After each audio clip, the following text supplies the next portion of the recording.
Spanking Older Women 4. Ken spanks his 3 lady friends and a mature woman he meets on the train. Written by Paula Mann.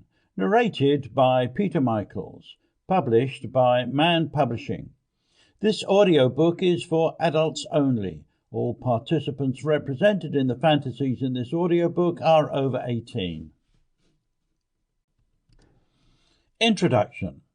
Ken Barnard is a computer software designer who has had a series of unrewarding relationships with women of his own age. He lives in the bottom half of an old Victorian semi-detached house in Hendon, London, and he is enthusiastic about just 2 things: computer programming and spanking. Recently, he has discovered the pleasure in spanking older women who are often not only willing but desperate to be over Ken's knee getting their bottoms warmed. In this audiobook, Ken spanks Rose again and sleeps with her. He also spanks Maggie and her 2 lesbian friends, Bridget and Holly. Finally, he meets an older lady on a train and she invites him over for a spanking. Chapter 1. Maggie is spanked again. It was about 2 months later when Maggie Sutton was knocking at my door wanting a shoulder to cry on. I opened the door and Maggie burst in saying, "The bastard left me." I stood back and watched Maggie walk into the kitchen and put the kettle on. "Hello, Maggie," I said. "How are you?" "I'm fine, Ken.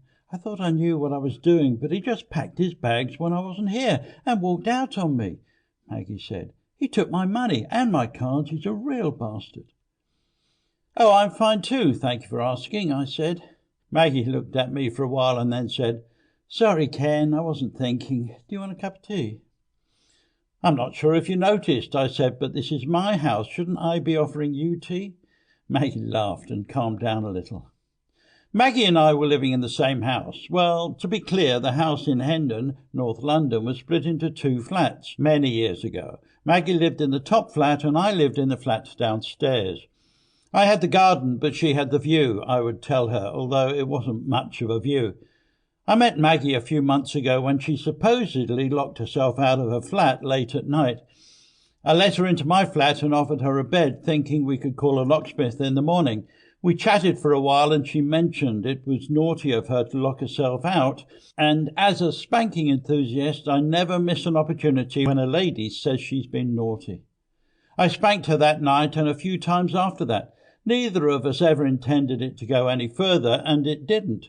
So when Maggie found herself a boyfriend and he moved into the flat upstairs with her, the spanking stopped. If you've listened to my other...